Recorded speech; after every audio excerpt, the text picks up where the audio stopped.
Theresa May's Brexit vote is on a knife edge, experts have said. Image Getty. Experts have voiced the predictions over what will happen at the next Brexit vote in the House of Commons to take place on Tuesday, which could see Britain leave the EU without a deal or even see leaving delayed.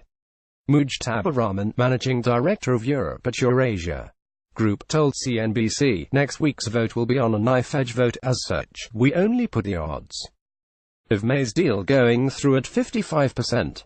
If May fails to win backing this month, a very different deal would likely return in June, such as Common Market 2.0 or a Norway Plus agreement based on membership of the single market and a customs union." She added, "The real prospect of that might just tip enough Eurosceptics into May's column." Bruce Kasman, managing director and head of economic research at JP Morgan, added, "We doubt May can achieve victory at this stage. A 2 to 3 month extension of Article 50 appears likely, with May securing passage of the deal by early April." Michael O'Sullivan,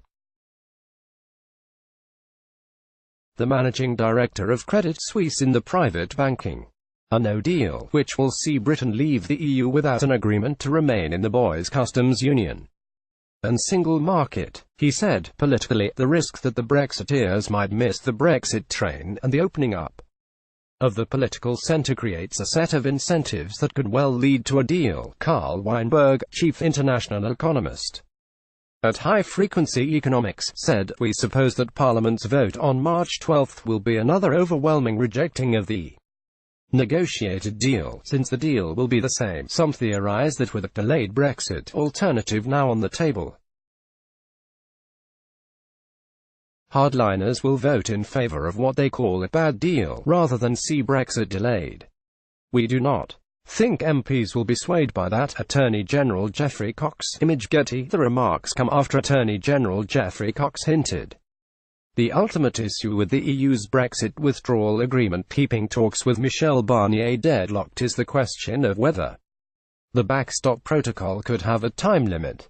Addressing MPs in the House of Commons, the Conservative MP claimed he could not disclose exactly what he and EU negotiator Michel Barnier had discussed, but did drop a serious hint.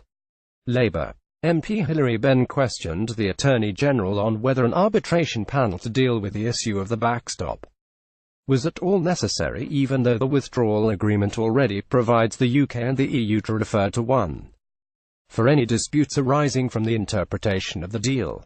It comes as Brussels sources reported the Attorney General infuriated EU chiefs when he pitched unintelligible Brexit compromises in a desperate bid to save Theresa May's Brexit deal. Talks stalled when Brussels rejected what Mr. Cox called very reasonable proposals.